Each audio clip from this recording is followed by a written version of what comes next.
that they're finally getting around to. So go ahead and call the meeting to order. It looks like we're all here at this time. If there are members of the public, go ahead and you may comment on any item that is not on today's agenda. Attendees will be muted until they are called upon for public comment. To make a comment, use the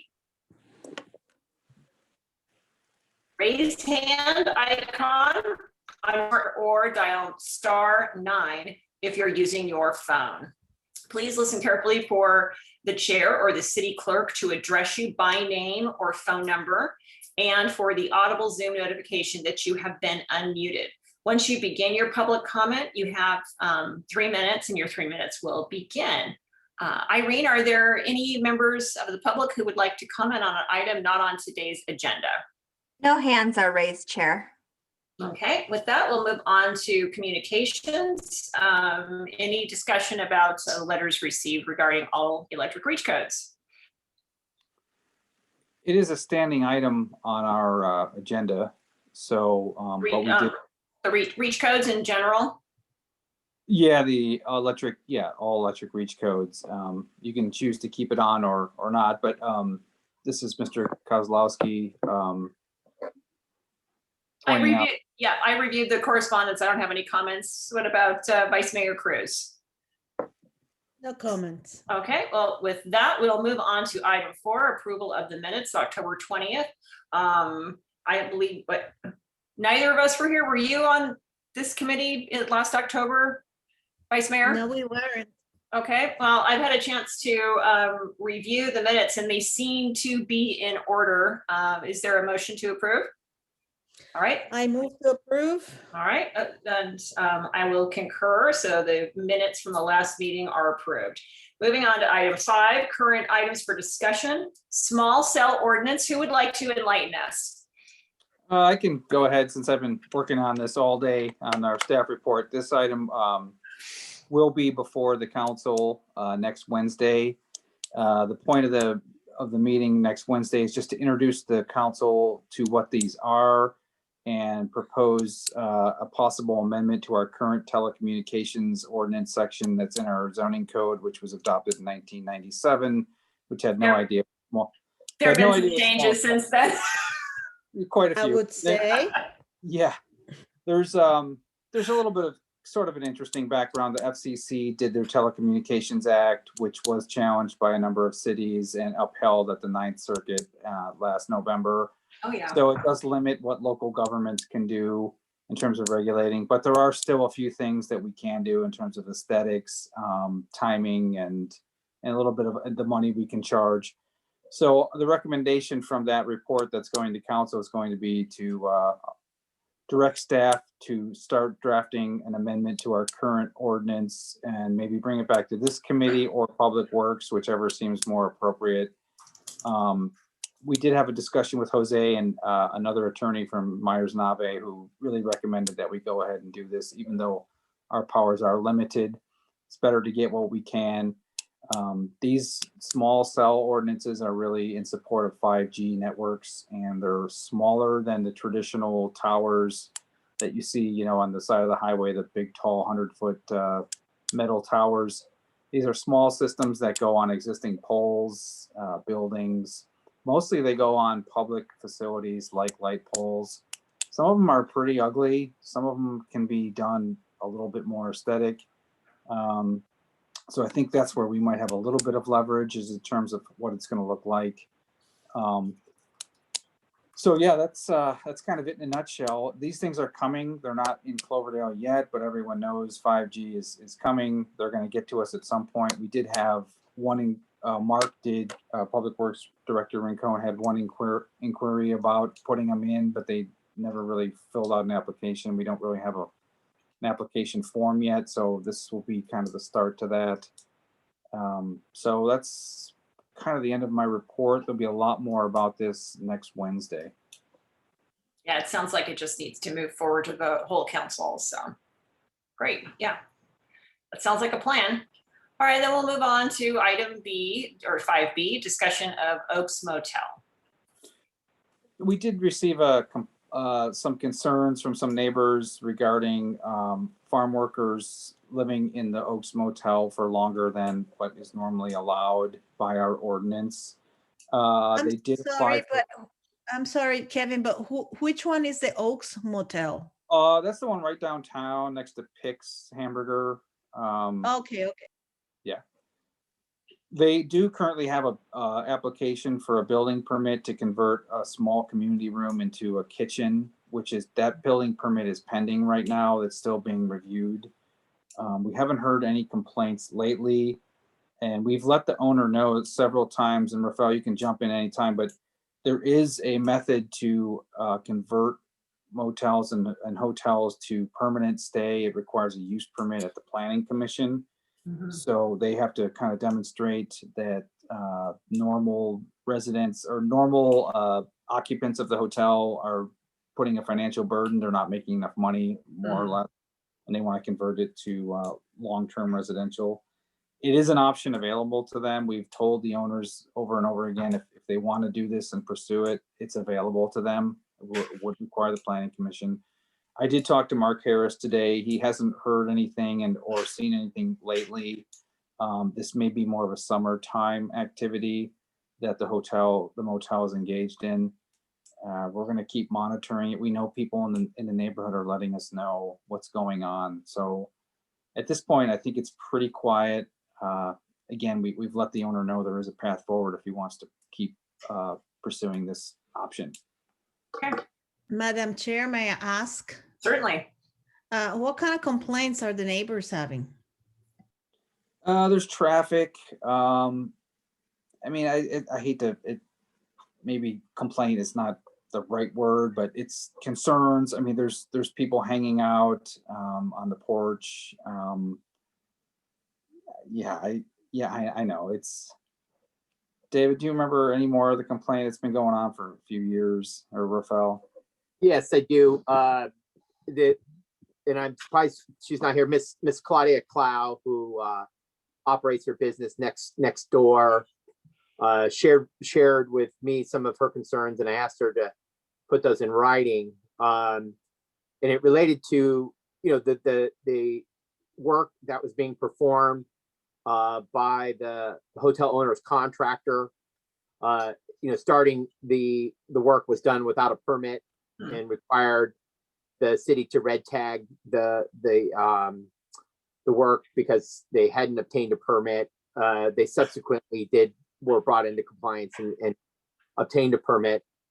So there was a concern about that, and that there was being possibility of other work being performed without, getting permits, through the city. And the concern was that, they've had to, in their particular business, get a number of permits from the city, and feels it's appropriate for this business to obtain permits.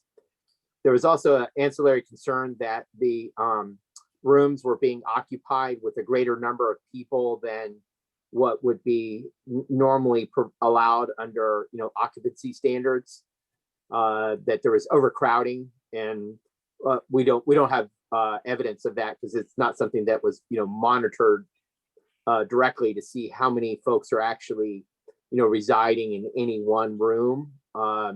There is obviously a maximum occupancy per hotel room, so that's very difficult to enforce if more folks are residing in those rooms than the occupancy code provides for. So it's kind of a challenging issue.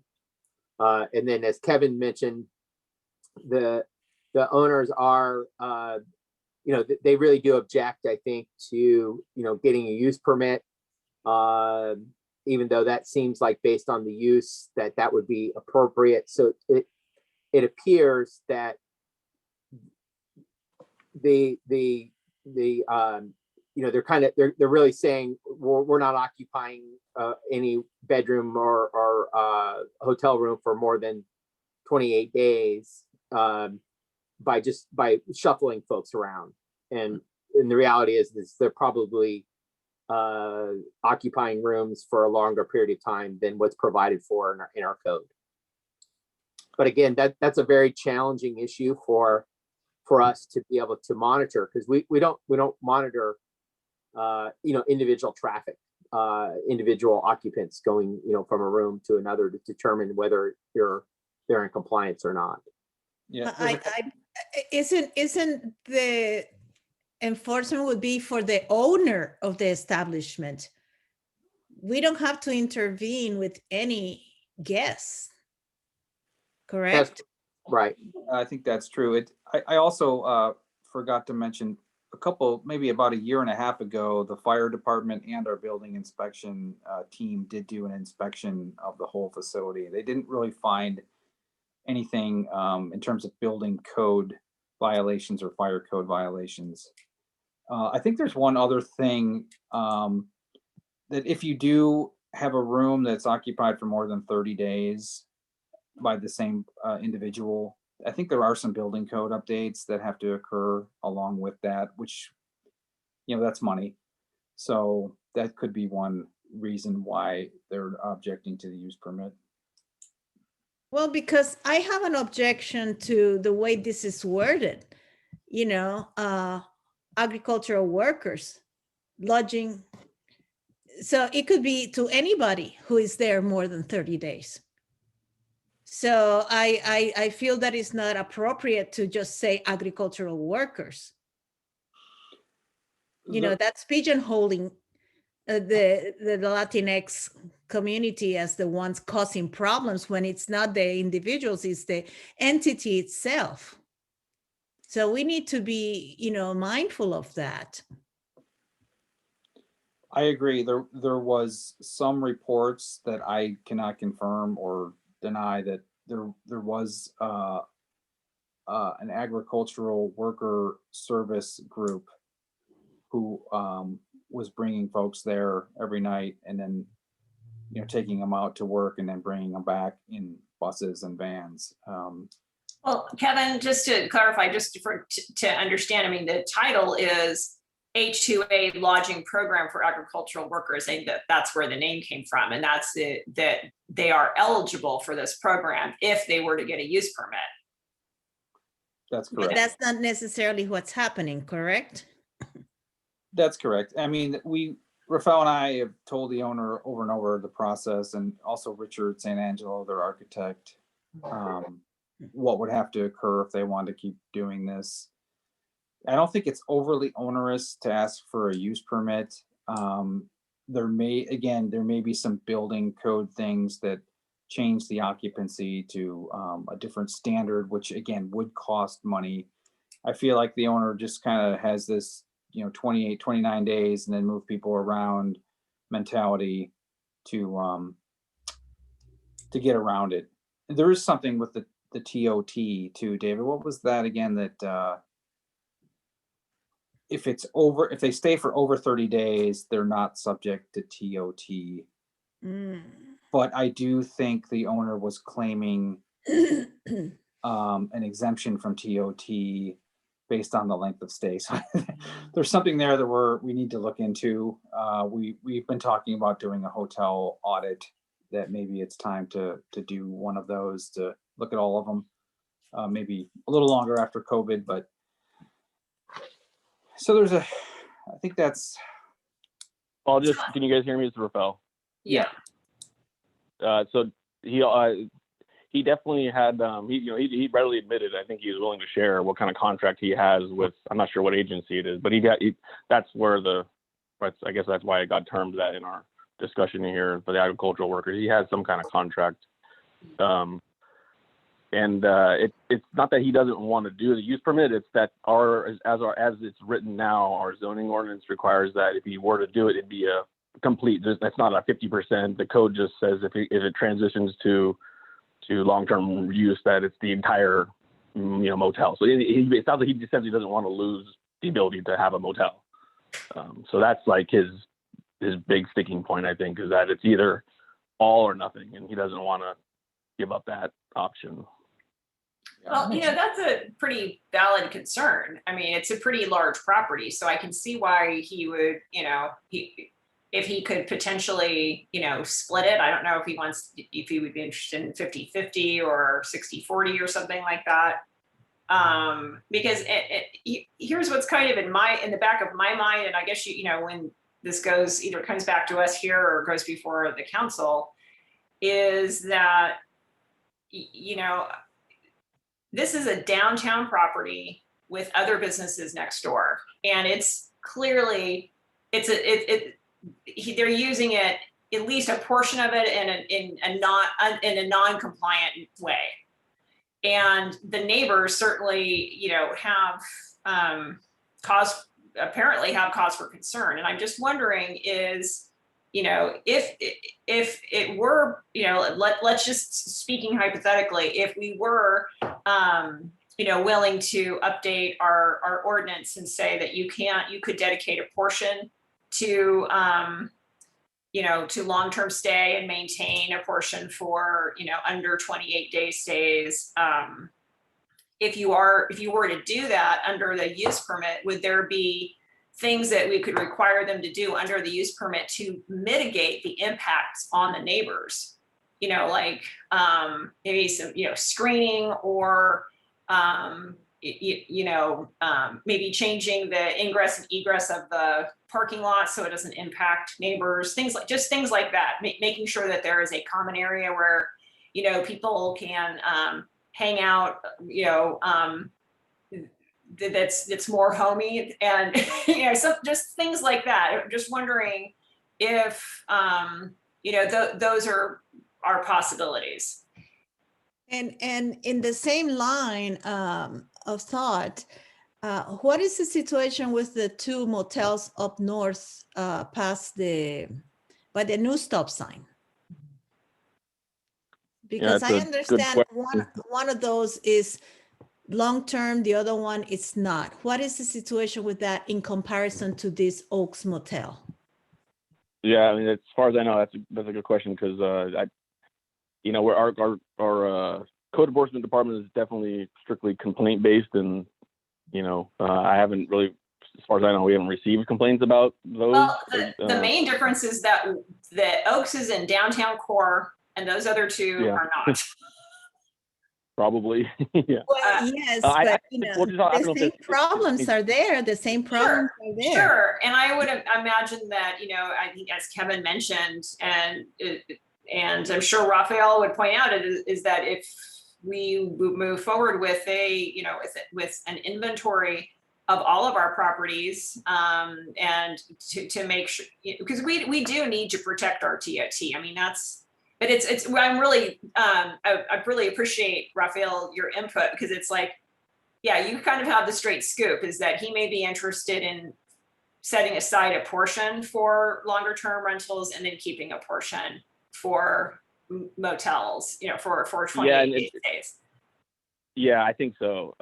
Yeah. And especially with his having this contract, and it sounded like, it's, right, he's agreed to, not just this year. I think he's got, several years where he's kind of committed to doing this, and it sounds like it's going to happen no matter what. I should, in so many words, he's probably going to do it. So it seems like it'd be good to somehow, if it became amended to fit. And I think he would go for that. And then, yeah, we, through the conditional use permit, it's conditional, and we can impose conditions that we feel necessary.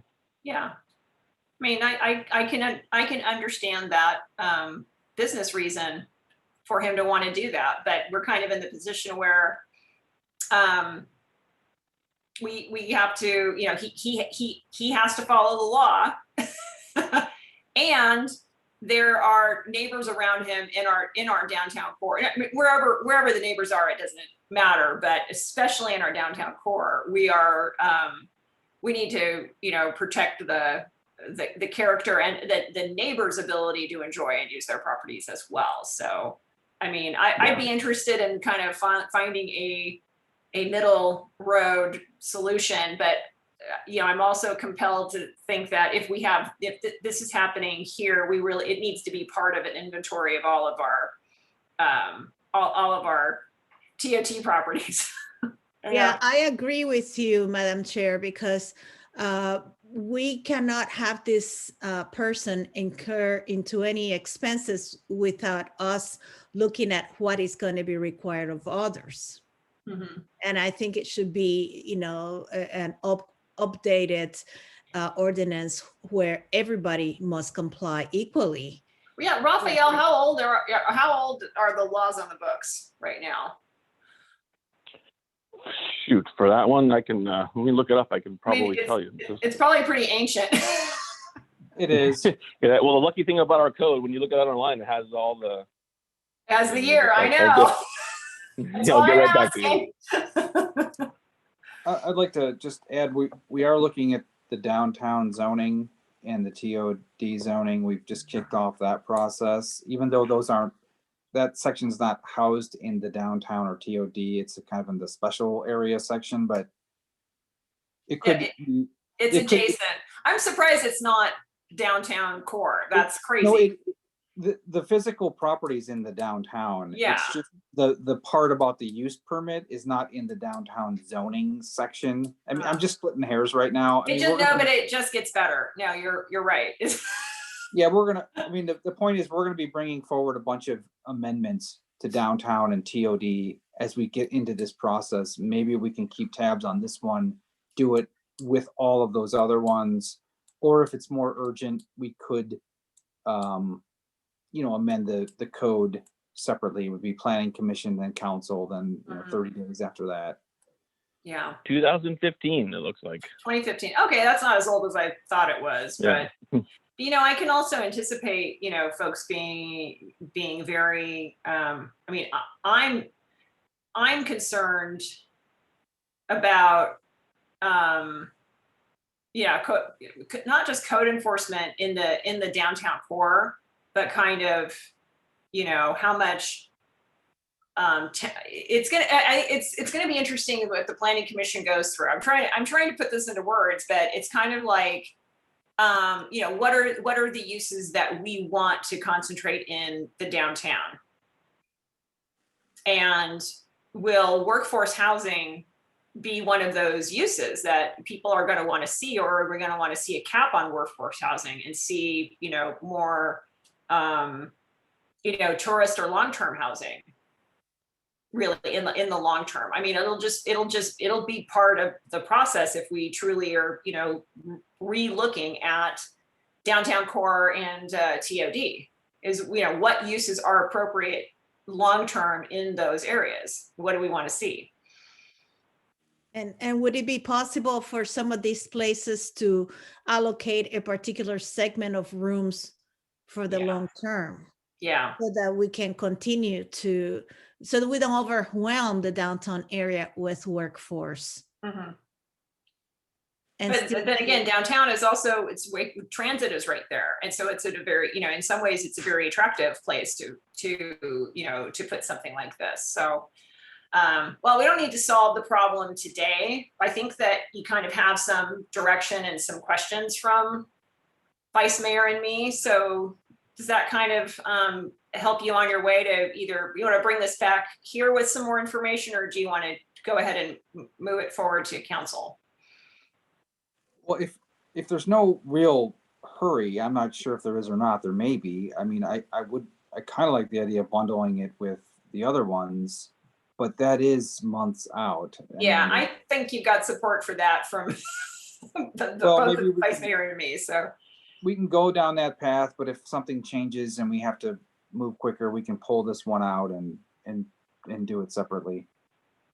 Yeah, Raphael, you could answer that question that we have. I mean, is this particular property going to need a little bit of attention now before anything else happens? As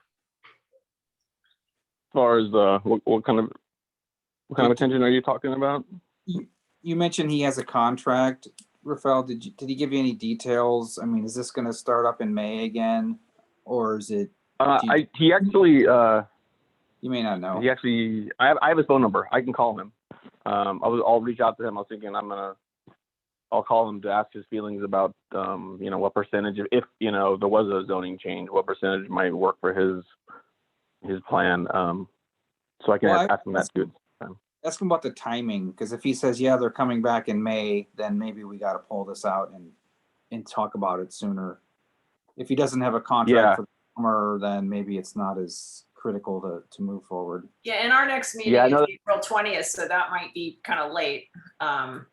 I'd kind of like to find out, especially, I think that the neighbors have voiced some concerns because there are obviously some non-conforming uses going on here. So we need to have a plan. Well, And if, I think you need to make sure that the owner of this property understands what he Yeah. is not allowed to do. oh, we've told him, he's. Yeah, I mean, Perfect. he's pretty easy to talk to, and you know, I don't usually beat around the bush, you know. We've had some conversations, you know, nothing heat, nothing like that, but I just kind of share my frustrations just from the code enforcement perspective of, you know, that he basically admitted that he's skirting around the law, and he knew it, and it was just hard. It's hard for me to hear people, you know, say that as a code enforcement person. I didn't go to college to be a code enforcement person, but at the same time, I hate it when they're not listening, you know, I guess. But Well, anyway, you know. Why don't you talk to him, Rafael? If it Yeah. seems like it's going to happen again, then we could, if David's okay and everyone's okay with this, we could put an item on the council as a discussion item as a possible zoning change. If he's doesn't have any plans, then we can lump it in with the other ones that will all get considered at once. Yeah, That's I'll give him a call. It could be temporary until something more concrete is decided upon the planning commission and the council and so on. But I would like for us to keep in mind that we do need to keep the corridor with a certain look. At the same time, we want to make sure that we protect workers and that we are mindful of the neighbors, especially those that comply with the requirements of the city. Yeah. And if we can, through a use permit, come up with some ways to mitigate the impacts, then, maybe that's what we need to move towards. This is not insurmountable. This is not, this is this is doable.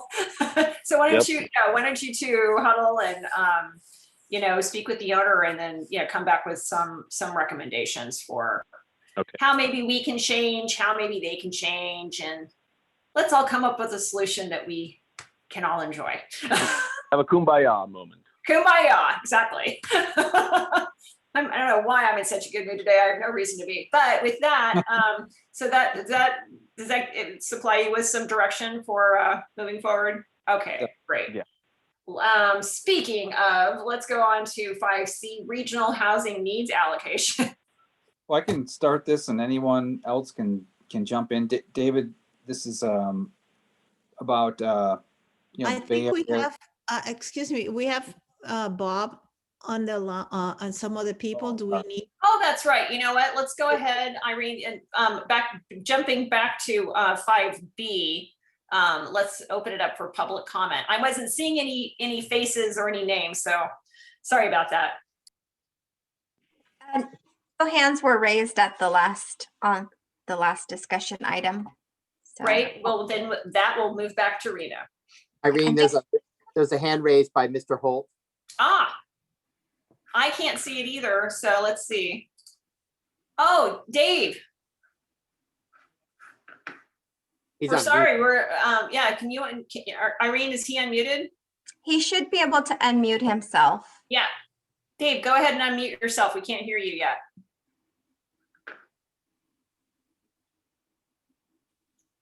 You might have to press *6. Oh.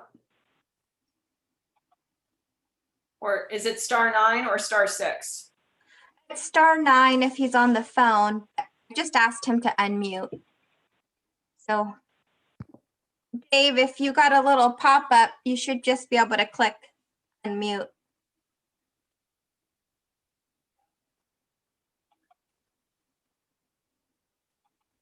Well, his hand is down. If you want to say anything, Dave, go ahead and hit *9.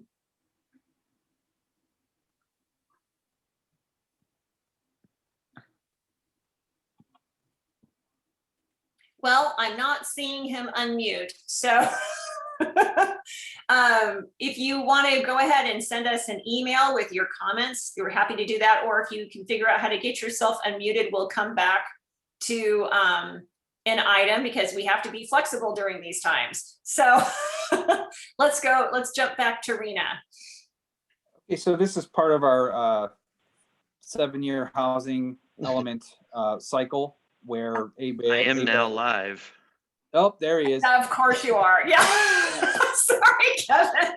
No, Yeah, go ahead. I'm sorry about that. I could have been a cat on the screen or something, but I have a mini Mac without a microphone, so I had to realize that and get my iPads out. Sorry. Oh Lord, go ahead. So simply, I'm sorry I couldn't get in here and hear the beginning of the conversation, but as a neighbor, I would just like to say that in particular with the labor housing that's there now, there is no issue from a perspective of a neighbor from my perspective. The clients are actually maybe better than previous clients at the hotel. I think, they come in, they go to work, they come home, they're tired, they eat. I don't know what the food conditions are there, what the any public health aspects, but simply from an aesthetic point of view, from a neighbor, at this point, I don't have an issue. Now, I'm only one neighbor.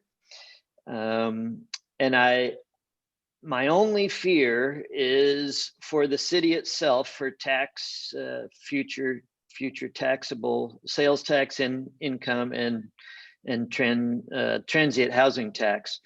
I would love to see us not lose the opportunity of a downtown hotel for future tourism, if tourism ever comes back, which I believe it will, and it'll come back with a vengeance somewhere, and we could have it here, I believe, still. So on the short term, on the interim, if the use permit, I heard a use permit potential mentioned, as long as there's a timeline on it, I believe that would be good. I'm also somewhat concerned. I heard that the county has ability to purchase for homeless shelters. I would hate to see our downtown corridor switch sometime in the future from tourism to more housing for the homeless, which is certainly needed. I'm an advocate of high density housing, but I would hope that it would be on the interim here, and that we could someday get some quality hotel space in town. But you know what, that might be a pipe dream too. So right now, I think if they are happy with the farm labor housing from their ownership perspective, if the city can live with it, and if everything is done to code, from this neighbor, there are no issues. And that's it. Thank you. Thanks, Dave. And actually you better articulated what I was trying to say, which is, what do we want for our downtown core? And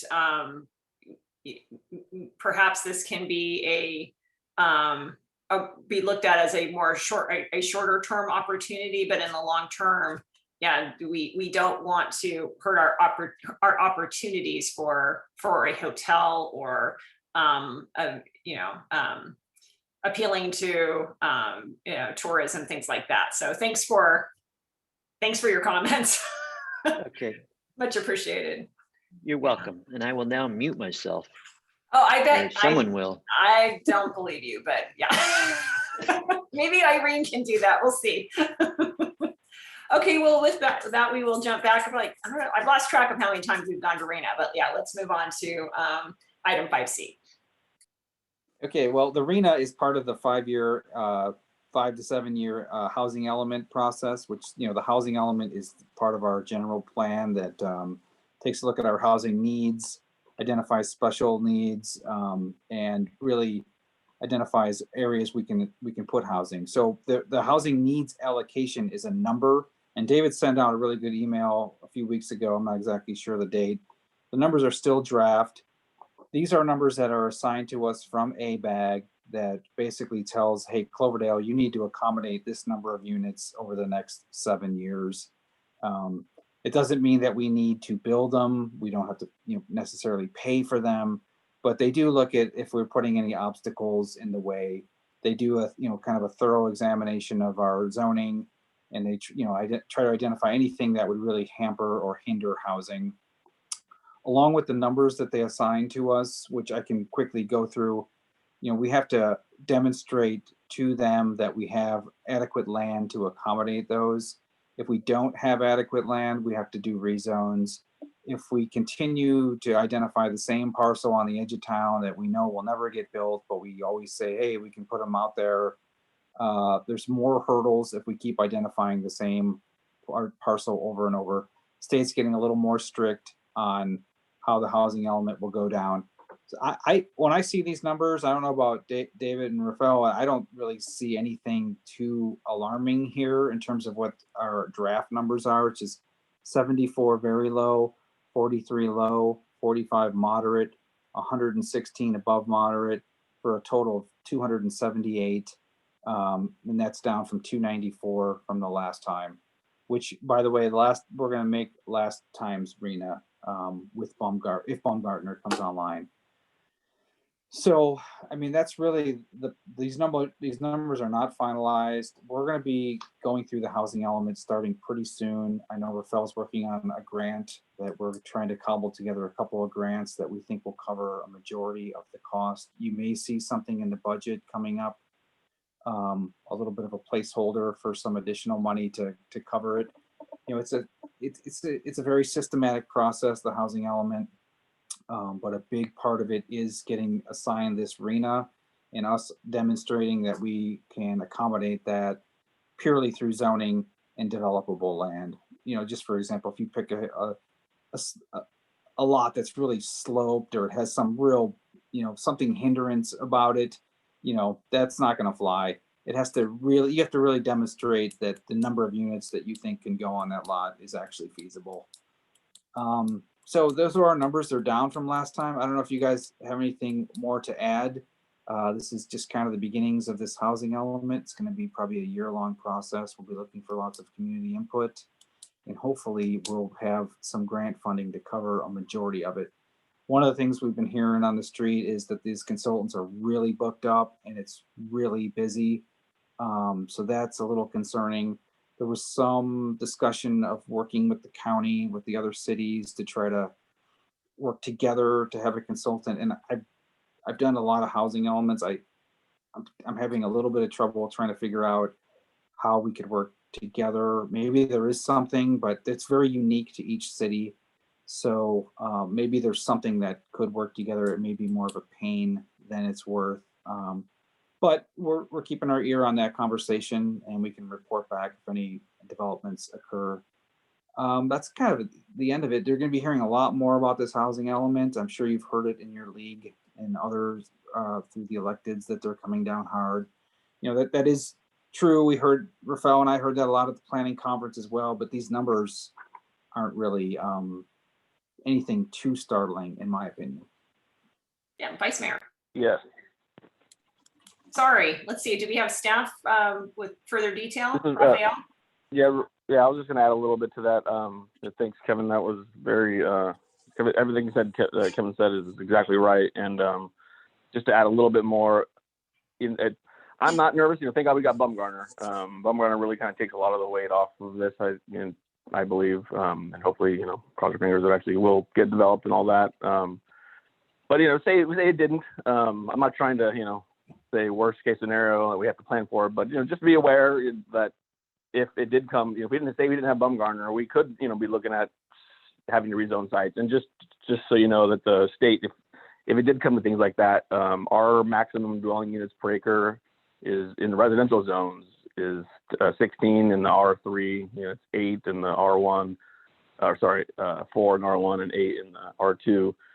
The state wouldn't take anything less than 20 units per acre if we had to do any kind of rezoning on sites. And hopefully, it doesn't come to that. Baumgartner will just take care of it all. But yeah, the state's, just to piggyback on what Kevin's saying about how serious the state is with this, that that we would have to bump up our density to meet at least that if we had to come to rezoning sites. Just throw that in. Now, my comment was just around the consulting availability. I do know, and we acknowledge that every city is different. However, if there were to be a consultant that could be working, let's say in Hillsburg, and maybe we could bring him over here so that we could utilize that resource in two towns, of course, with individual vision of, you know, what's Hillsburg and what's Cloverdale, but to be able to use that person, you know, geographically. Yeah, and that could, if they really are as busy as everyone's saying, I mean, the idea that they could do maybe two or three cities in Sonoma County may be enticing to them, just geographically. You know, they could travel here and you know, get a lot of work done, you know, at the same time. It's a possibility. I don't want to get bogged down, but I mean, I'm certainly listening to the planning directors have this conversation, and if something interesting comes out of it, I'll report back. And Madam Chair and Vice Mayor, if I can, just a couple of thoughts for your consideration relative to this item that might be of interest, especially when you discuss this with your colleagues. This is the first time in my experience that ABAG is included an equity adjustment in their RENA calculations. And the result is that in two of our neighboring cities, particularly Hillsburg and Windsor, their draft numbers changed, increased significantly because of the equity adjustment. So Windsor went up, adjusted their numbers by 340 units, which means they have substantially more very low and low income units that they're otherwise intended to plan for. And along with Windsor, Healdsburg at 176 units. So our two most closest neighboring cities, because their housing tends to favor more moderate or above income categories, ABAG took into account this equity adjustment and reflected that they were required to build additional affordable units within their jurisdiction. So that's just something you'll likely hear, and when you talk to your colleagues, is there probably some opposition to the way the numbers were calculated. We as Cloverdale favored or landed favorably. The number of units ultimately that we needed to meet went down, so it made it a little bit easier on us. One of my concerns that I wanted to also share with council, and it's unfounded at this point, but I see it as potentially significant, is the RENA numbers for the unincorporated portion of Sonoma County right now reflect 3,881 units being built in the unincorporated area. I frankly don't know where there's adequate availability of services for the county to support that level of housing. And I think what we might see as a result of that is an increase in interest amongst the county in partnering with the city to help meet their RENA numbers. And that could be a good thing, but it could also be a challenging thing. So when I think of 3,000 or 3,800 units and where might they be located, they're generally going to be in unincorporated area, unincorporated communities, or adjacent to cities. And so I think, David, just a question. I mean, how are they going to do that outside of an urban growth boundary? I don't think the RENA numbers accurately reflect the ability for the county to actually meet those numbers. Yeah. The urbanized areas of the county, basically what that means is sewer and water. So David, they're coming to Geyserville. Yeah, but I mean, and I understand there are Fulton or other unincorporated areas, but I think a logical step would be for the county to approach the cities and to look at trying to partner. Now, again, that hasn't happened yet. I just want to kind of raise that concern. And again, it could be an opportunity for us to collaborate with the county, as we discussed last week at council, on some joint planning activities that enable them to to meet some of their housing needs. But I just don't understand how they'll be able to reasonably meet really significant numbers of housing numbers in the unincorporated area. Even when you look at the unincorporated communities that have services provided. So it's just a concern. I think it's a very realistic concern because that's the scenario you're painting happened in Ukiah. The county put a huge affordable housing development right outside of the city of Ukiah, nowhere near transit, nowhere near services, and it wasn't good for the residents, and it really wasn't great for the city and the neighbors. I mean, and it actually, having talked with now supervisor and former city council member, Supervisor Mulner, and she said, they never came to us and said, hey, do you have some properties that you would like to see redeveloped, and partnered with the city of Ukiah. So I think that we might be a little bit ahead of the game, because I think that there are some potential development sites that we could, partner with the county and make it work for us, just, in regards to planning dollars. And I'm just wondering how they're going to be held to that 3,000 units is a big number. I don't know how they're going to be held to that. I don't either. And it's, it lacks enforceability other than the funding that comes through MTC and ABAG, to support, planning initiatives, and, whether it's funding multimodal projects through SCTA. I mean, that's a big source of funding. So, there might be some hooks that could impact Sonoma County if MTC or ABAG takes that position strongly. Yeah, if they take it strong, sorry, just one more thought. If that's Sure. the case, then maybe we want to come to them with ideas, as opposed to them coming up with God knows what. No judgment, Yes. And the other thing is that, especially in Cloverdale, we have a lot of those areas that are areas, sphere of influence, and we're having issue with water already in those areas. We need to start thinking about what would happen if the state would say, okay, Cloverdale, another 6 acres in your hands. So we need to start thinking about all those issues too. Yeah, I'm sorry, Kevin, go ahead. Well, one of the problems, the way I view it, is they assign all these jurisdictions these numbers, and then we're all hell bent to make these numbers.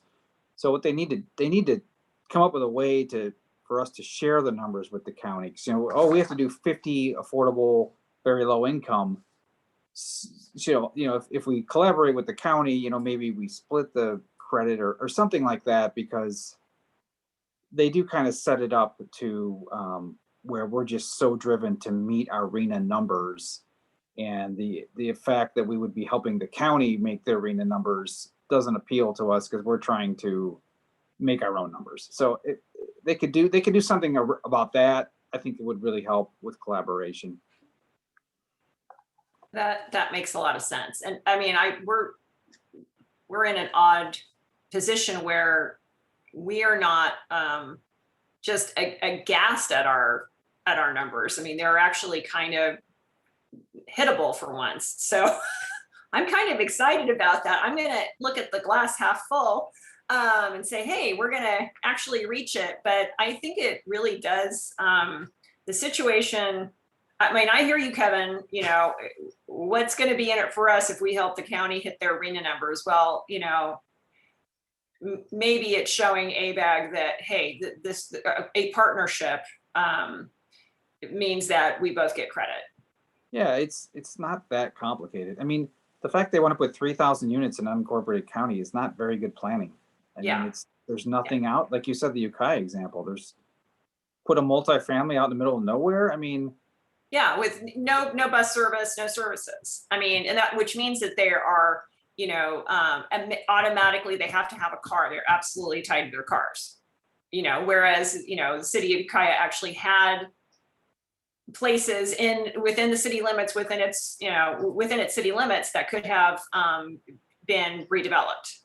that were good candidates. So I think we want to avoid that and not, have something get dropped outside of our urban growth boundary or our sphere of influence when we have plenty of property inside our urban growth boundary that is developable. So yeah, and it would be great if they actually, came up with some funding to help us with our water and sewer system. Wouldn't that be crazy? I mean, what comes to mind is a opportunity to kind of really take a closer look at the tax sharing agreement. And the bulk of the taxes go to the county, and there's no reason why, as part of helping fund infrastructure and also help the county meet their numbers, we couldn't take a look at that on a more micro level, and try to funnel some of that tax revenue in back into the project site, kind of the redevelopment mode, which in the long run is just going to help generate additional assessed valuation that generates more tax revenue. So, I think there's some real smart investment strategies that we might be able to employ. And then, maybe it's through an MOU where if the county takes the lead on the housing project, they get to count the numbers if they invest and do all the things we ask them to do, to support a project. I don't know. So there might be some give and take there, where we can help improve our streets and our infrastructure, and they get the numbers, and then we're made whole through a long-term tax sharing agreement. Anyways, that's kind of be a vision to try to build on for the future. So that sounds attractive. If I'm thinking about this correctly, that sounds attractive. If with Baumgartner we're meeting our 5-year RENA numbers anyway, then we actually have something that we can offer the county. We have that sounds like that's a good negotiating position. The only problem is they've never really said that the county could build something within a city limit and get credit for it. So it really doesn't seem like that big of a hurdle, but they have not recognized. And I heard of some deals where they do split them when they're partners, but it's kind of a one-off thing, and it's not just a kind of a codified method. It's so it's been brought up at the planning directors meeting too. So it's certainly something that is being talked about. I don't know if there's not much movement, but is the county planning director in on those meetings? Yeah. Not the director. It's they've got PRMD staff. Yeah. Okay. Sorry, was that I'll Raphael? just add that. I don't know if it is.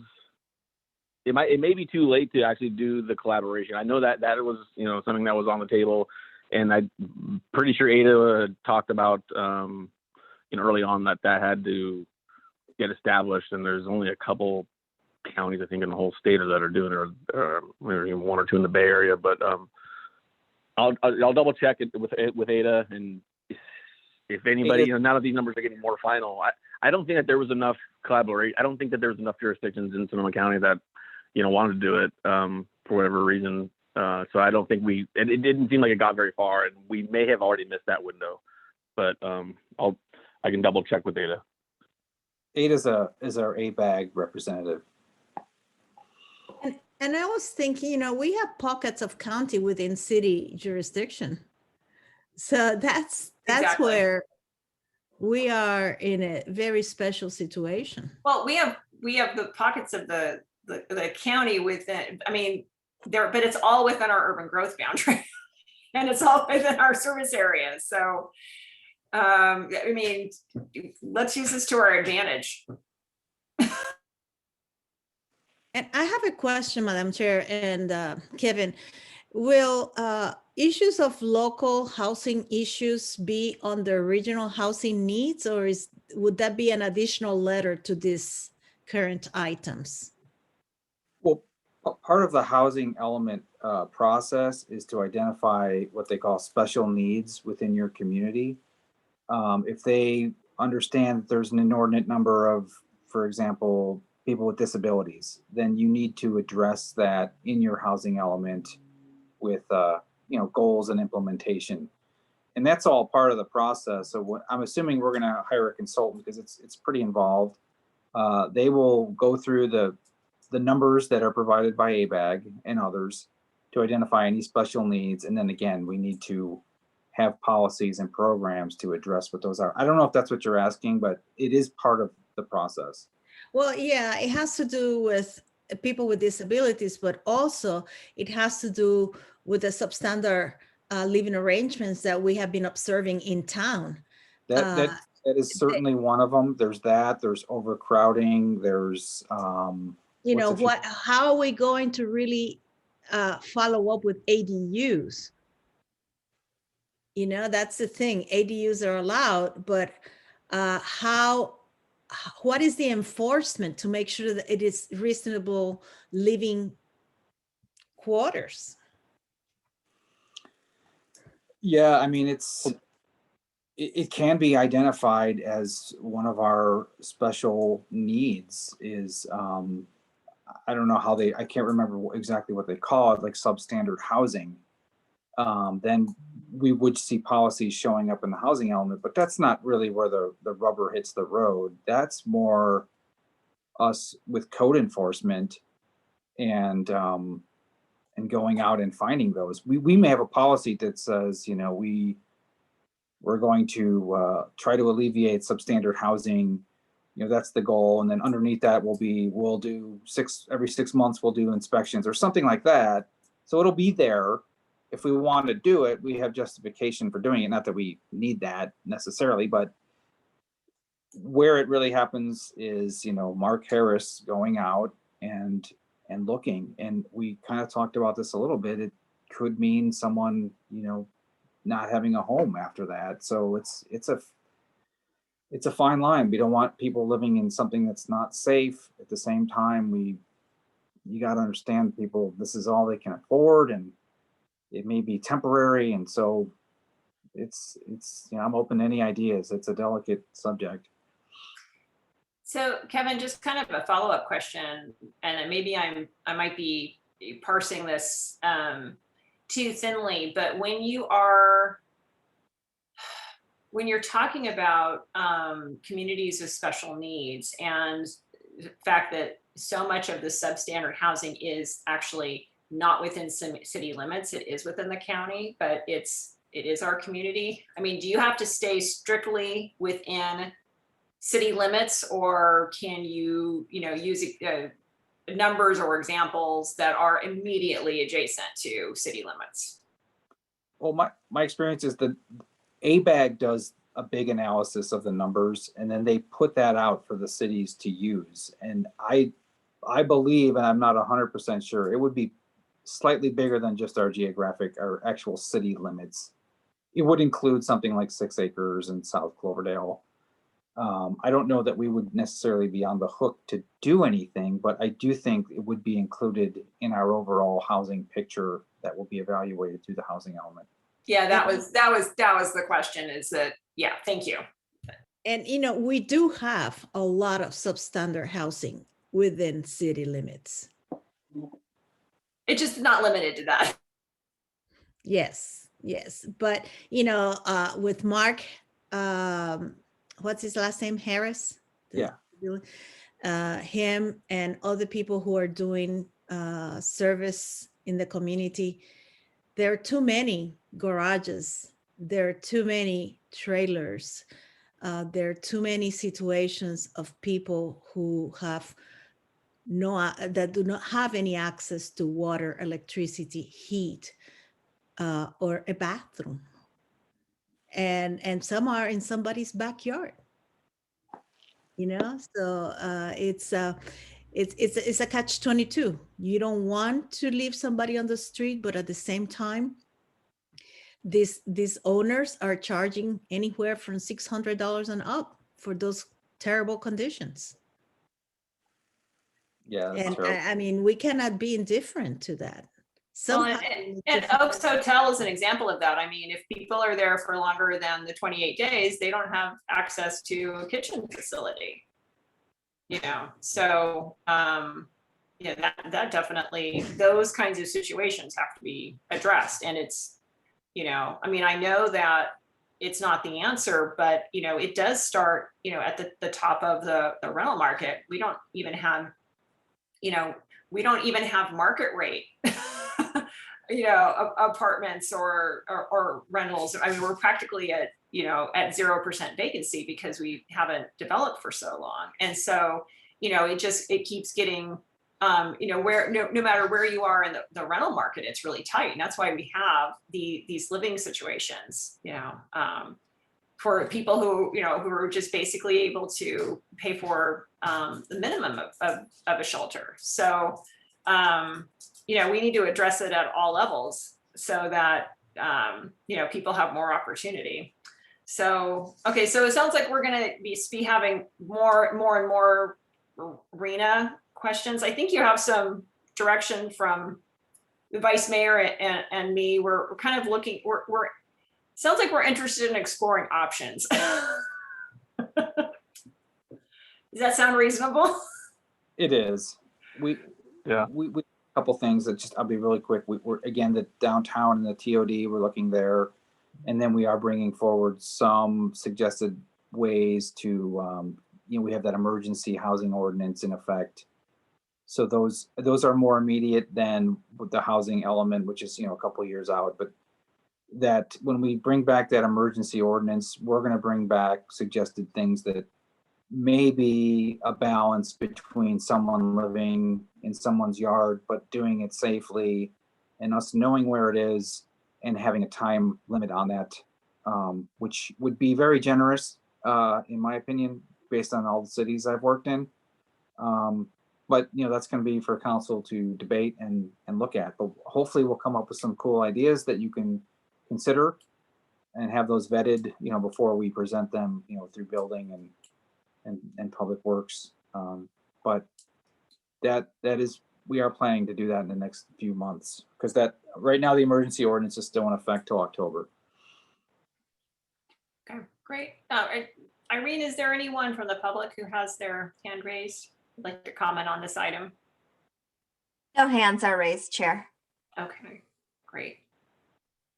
Well then, on that note, I know that it's going to be fun with RENA for the year. So we look forward to we look forward to more on this over time. So with that, we'll move on to 5D, review of climate change and sustainability project.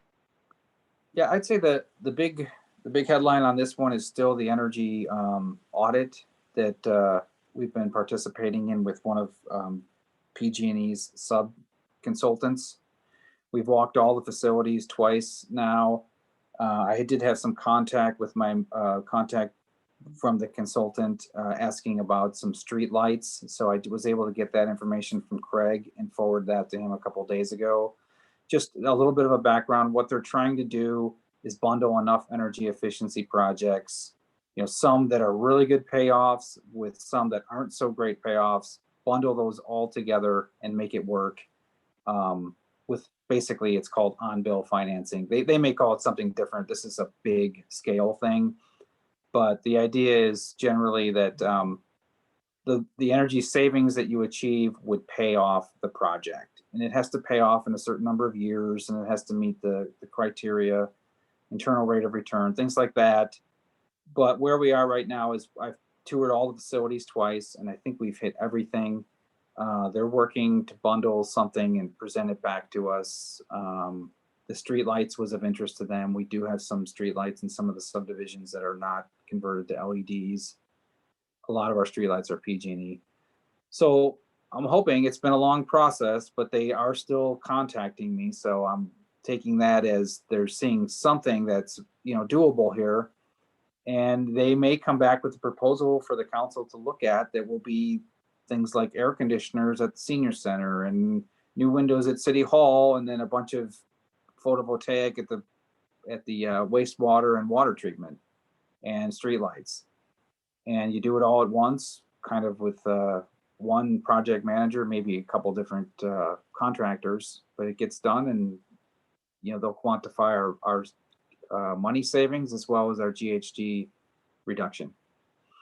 And I'm just hoping that it comes in. I did talk to them within the last week, so they're finalizing it, and I'm really excited to see what they come up with. And I hope it's not, well, we could make it work. I don't think it's going to be that, based on the amount of effort they've put into Cloverdale. So I think they see something. So I'm happy to report back. David's been helping a lot with this too. So I don't know if you had anything to add to that. The kind of ancillary but related is the project to install batteries at the wastewater treatment plant has continued to make progress.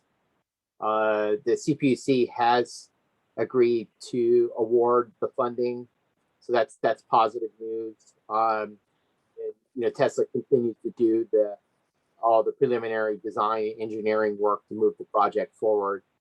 I think PG&E was a little jealous because they were really wanting, because it generates such savings, they were hoping to put that in their portfolio. They wanted that one.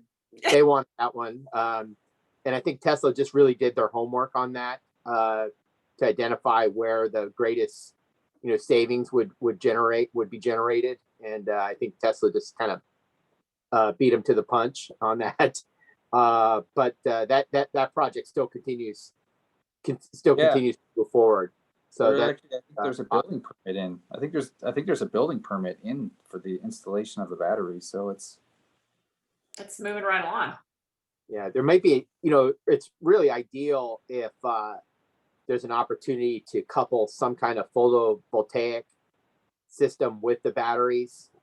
Even if it's small, we could, the concern about doing a larger photovoltaic project at the treatment plant is, if we are facing the possibility of going to advanced treatment and really having to redo the treatment plant, it becomes logistically challenging to, how do you address the solar during that period? But you probably could do something more small scale, utilizing the building, the office space there, and but at least you're contributing some of that free solar energy to recharging them, so it generates savings. So it doesn't make a lot of sense if we're looking at the possibility of rejiggering some of that water treatment plant. It does not make a lot of sense to do floating. It doesn't make a lot of sense. So yeah, these, I mean, they're great. I mean, we see more cities moving in that direction. Well, not Healdsburg and Windsor both have them. So yeah, but they're already they already have advanced treatment, so it's easy for them to put them on their their tertiary treated ponds, because they're just big ponds. And, right. Exactly, much bigger. Yeah, right. we're just not in that position. So, but it doesn't mean that we couldn't do them on city buildings or in other places. So yeah, the water treatment facility is a potential for photovoltaic, which is a big energy user too. Right. There's a lot of potential there. So cool. All right. Well, I don't think, Vice Mayor, did you have any input, or are there any comments from the public? Okay. No hands. I guess thanks for bringing us all up to date, because I haven't been in this meeting for at least 4 years. I know, Kevin, you were talking about, you're at the council meeting, you were talking about 6 acres and how far back it reaches, and how you were saying that you thought it was your first meeting, and it might have been my first meeting too. So that's item E, and we still have D. Well, I'm not scared. I'm just saying that that's how long these projects take. That's how long we've been working on them. So, so no, that's so that, I guess that kind of wraps up D, and we can move on to E. I was an unintentional segue. Well, I should say that in regards to climate change, the discussion on zero waste relates to this. And we're going to have that presentation by Leslie and probably Cal Recycle also on the next meeting. So after that, maybe we can talk some about it in our next meeting in April. Yeah, we might need to strategize as a city once we get that update. Yeah. So, great. Yeah, let's just dive right into 5E and 6 acres then. Sure. Just as a follow-up to our council meeting, we do have a meeting with David and me and Jose and Ed from Myers Nave to address, I think, just kind of, there wasn't a lot of concerns with the council, but just to talk about what was said at the council and possibly amend the agreement. My personal opinion is I don't want to amend it too kind of like this very delicate thing, and I just want to get it signed so we can move forward. Yeah, but there is the sewer aspect to it is important, and certainly, you know, David, chime in if you want, but I think some of the properties in the back is going to be a challenge to get sewer to. I think we're very interested to see what happens with the state pursuing options for sewer funding, and that would be our first tact.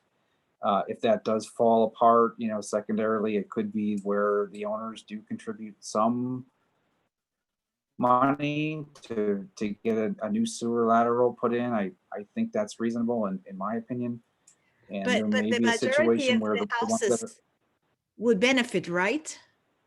oh, certainly, yeah. Okay, yeah. I mean, one of the concerns is some of the houses in the back are pretty far from sewer laterals. I mean, could there be a way that if they have a fully functioning septic system that could remain until, say, the Lyle property developed and more sewer lines were brought down that way? This is just hypothetical. My concern is that the ones that are really far from sewer, I don't want to lose what we've accomplished by holding their feet to the fire, bringing a sewer lateral, 200-300 feet. I mean, obviously, if the state can come through with the funding, then maybe this isn't an issue, but I'm just kind of thinking, and, David and I and Jose kind of talked about it a little bit, there's some there that it may be very difficult for them to get to sewer. Should there be a small carve out for a few if they have functioning septic systems and they can demonstrate that? Well, let's find out. Let's get a little closer. Let's find out how real, the worries are, because I mean the comments from the people who did call in, they were saying, no, we are interested in sewer as well, and I'm sure that they know that under normal circumstances it would cost unless there were a development. It sounds like there's some, there might be some money, available from the state. So let's not, Yeah, exactly. let's just stay cool. Yeah, Agreed. let's continue to contemplate that, because I mean, some of them have come to me. At least three of the residents have come to me that they're very interested in that sewer aspect. Yeah, And I mean, if if there's they, a possibility for the majority of them, I think we should put it in, well, and they know where they know how old their septic system is, they know if they're on the edge or not. And they also know what the benefits would be and the benefits to their property value if they can, take advantage of it. So, let's not panic until, until we see the whites of their eyes. So. Well, I mean, not to belabor it, but the agreement does require everyone to hook into sewer. So, And I understand that, but everything's but negotiable. it's done as a priority, right? And that's what concerned me. No, it was a good catch. It was a good catch right there. And I guess we'll just stay the course and see how it goes. If, best case, the state comes up with a bunch of money for sewer and we're good. Worst case, they don't, and we got to do something slightly different. Yeah, I just know that having mentioned this to Matt St. John at my, quarterly regional water board meetings, they were very interested in getting anybody who is on a tributary of the Russian River off of sewer, or making sure that whatever they're on right now is good, is in good working order for the time being. So yeah, that's good. Yeah. All right, are there any members of the public who'd like to comment, Irene? Okay, seeing on, did you want to go over any update on South Cloverdale Water Company? I don't want to leave them out. Any news there? I don't have an update. They are going through the exact same process. They did, maybe this is an update, I don't know what you guys know, but they did kind of come in with saying, we just want a master meter. Maybe learning lessons of 6 acres. I know Mark Rincon attended their last meeting. I haven't gotten an update. You know, it was, I think his message to them was going to be, hey, it's not just solely your decision on what we're doing here. You know, you are in our sphere of influence. It's our water. You know, master meters still have to get approved by LAFCO at the county. So I don't have much more than that, unless David knows something, but it's, you know, they kind of came in pretty strong saying, you know, we need to know the size of the meter. And it was like, whoa, hold on a minute here. We haven't even decided that that's the road we're going down. And I think Mark delivered that message to them. So that was fairly recent. So I'll get an update on that. Yeah, Mark can always be depended on to deliver a clear message. Let's see. No, I was not aware of the status of that, but yeah, I would imagine it's not very much different from the staff report on 6 acres, is that the state's just pretty much coming down with both feet. And they're in the same program, so Yeah. I think the funding will be available. It's, you know, do we want to bring them in as an annexation, or are we okay with a master meter? We had never had that conversation. Well, and maybe you can answer this question, because I kind of found myself at the council meeting, you know, listening to the staff report, and then listening to the water board staff, and thinking, well, we heard all of this in that 6 acres meeting with their consultant like 4 years ago, didn't we, Kevin? I mean, I was kind of just surprised that, like, why is this all being rehashed now as if it's new information? What happened that, you know, I started to panic when it wasn't real clear in the beginning of his presentation that it was going to be paid for. It was different from what they had told David and us. And yeah, it was okay. So it was 3 of us who all agreed that we heard that from the consultant 4 years ago. Hey, this is all going to be paid for. So the 3 of us can all agree that we heard that, right? Yeah, I don't know if I was in that meeting, but subsequent to that, I've heard it from the water board a couple times. So I'm putting faith in what they're saying, and I'm hoping that it's, you know, it's true and we can get this done. Yeah, I think it caused a lot more drama than there needed to have been. That was. Yeah, that was high drama. Oh, that was not high drama. That was Jane Eyre. That was medium drama. Was for me. Okay.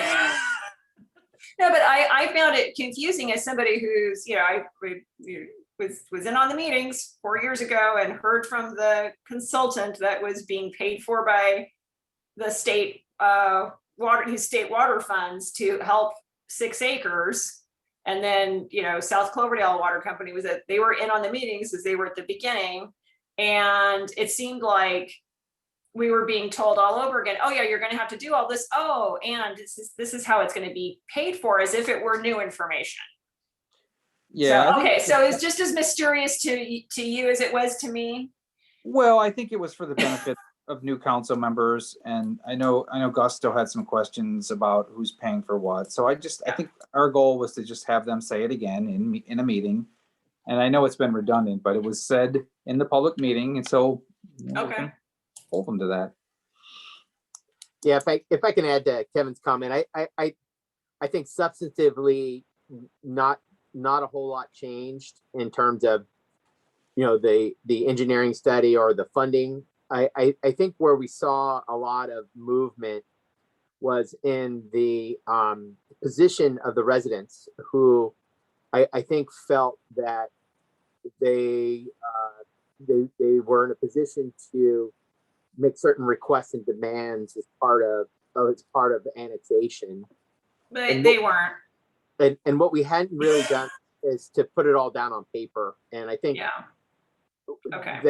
that served the purpose of the pre-annexation agreement, was kind of as actually memorializing the conversation that we were having, and to be able to actually, finally come to a point where what we could agree to as a city and what the residents would agree to were, we found a mutual interest point where we could coexist, and I think find a workable solution. And before we did that, it was all a matter of just having to say, well, you trust us and we'll trust you, and that was hard to move off of that position.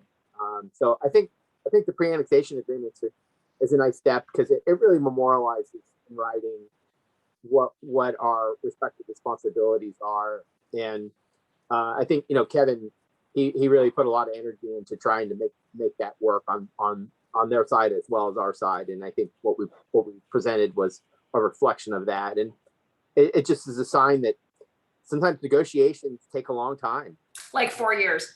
I understand it a little better now then. Thank you. Yeah, that it took 4 years to, that's what I didn't understand how what was going on in between this. But thank you, Kevin. Vice Yeah. Mayor, did you have anything else to add on this? Okay, I don't hear. And then Irene, any comments from the public? Okay, great. Comments. Great, thank you. So I guess we can move on to 5F dog park location. Yeah, I don't really have any updates. I haven't heard from Elsa, who I was working with. She asked me she had a few parcels in town she wanted some owner information from, which I gave to her months ago, and that's kind of the last I've heard. Everybody wants one, it's supported, we just have to find a spot. Yeah. Okay, not seeing anything. Irene? Nothing, okay. Let's move on to item G, update on community development planning log. Yeah, I'll just give you, we don't have any new applications, just a quick update on Baumgartner. We still need to approve the final map. One of the things the applicant has requested since the approval is, is it Fish and Wildlife requested that the drainage swale there become its own parcel. I don't know if you remember, adjacent to the townhouses and the apartments is a creek. Yes. Kind of a buffer zone kind of thing. Yeah. Yeah. So they want that to become its own parcel, which he doesn't have a problem with. I think that's Do they want it to go into preservation or something like that? Yeah, I think David knows a lot more about that than I do, but they want to, have a plan for its long-term maintenance. I think they want it to be its own parcel so that nothing ever gets developed there. And wouldn't that be advantageous tax-wise for the owner too? Yeah, I'm not sure about it goes that. Can it go in? I don't remember what you call it. Oh yeah, like maybe goes into, you know what I mean? I do. I don't know if what the answer is, but so that's one difference from when it was approved. So when we do bring it back to council, a lot of times we put those on consent, the final map. In this case, we've been instructed because of the elimination of the 7 single families. Preservation easement. Yeah, that's it. How do we do that? Well, we have two things. We have the hillside, which he's willing to. It's not over 400 feet. Yeah. Well, we have the hillside, and now we have this. They don't want to call it a creek, but I'll call it a creek. Creek parcel. Oh, so yeah, don't call it a slough. It's not a slough either. I mean, it's had a little humor. Sorry. It's a mini stream. That's even worse. They call it a drainage swale. It's a drainage swale. Okay, so let's think about this though for a second. Is that where do you get? Okay, I love it how the state water board says, okay, you've got to incorporate 6 acres, and then but they actually did come up with money. That's the difference. And so what you're saying is, Fish and Wildlife is saying, we'd really like you to put this into, make this permanently undevelopable. So, but I'm sure they don't have any money to help you do that. So what's the best strategy for us? I mean, to my mind, I mean, the Baumgartner development's still gonna be responsible for the maintenance of it, and they're gonna have to revegetate it and monitor it and do those things as part of their agreement with Fish and Wildlife. I'm a little bit more, I'm not gonna say concerned, but just interested in the 6.5 acres that they're willing to give on the hillside. It seems to me in my conversations with him, he's willing to donate that, but we just have to make it easy for him. We have to bring someone who wants to do it, and maybe make a trail and combine it with what will be our future park as part of the Baumgartner project. So in lieu of, in lieu of Cloverdale, either a Cloverdale Foundation or City of Cloverdale having a pot of money that it can use to put properties in permanent conservation or preservation, what about ag and open space? Or would they be interested in acquiring some of these parcels? Or what are the options? Well, I think it's I'm not sure of the options. I mean, Jake from the Baumgartner project he'll ask us, and maybe that's on me to maybe get on this a little bit more and get a map together and solicit nonprofits. Don't have a lot of experience with it, David. Maybe you have some ideas given your open space. Or Ruff. This is Rafael. I'll just jump in real quick. I do remember talking with, I'm forgetting her name now, but yeah, with the Sonoma County Open Space District. I believe the sticking point was, who was going to maintain it. I don't think that they actually, I don't think they actually, maintain, like, dump the garbage and install, take down trees that are falling, things like that. So I think that was kind of a sticking block with the Ag and Open Space District. Well, yeah, I mean, that's like they acquired part of the river park, and they acquired part, Porterfield Creek. So they acquire it, but then the city or the county have to maintain it. Right. I mean, just to jump in here on this topic, I think the developer has expressed an interest to, donate the property to the city, and of course, we look at it from perspective of the long-term management of it, and there's a couple of opportunities. The way I look at it is, we can ask the developer, as part of donating it, to establish an endowment that would pay for a nonprofit organization to do the annual maintenance. I think we've seen that. That's a model that's fairly well utilized, and there are some good nonprofits that do that kind of work in Sonoma County. We have to find one, willing partner that would be willing to step in to provide that service, that service. The other alternative would be if we want to take it on as city-owned parkland and managed, is then how do we generate the requisite tax revenue to pay for the long-term maintenance? And the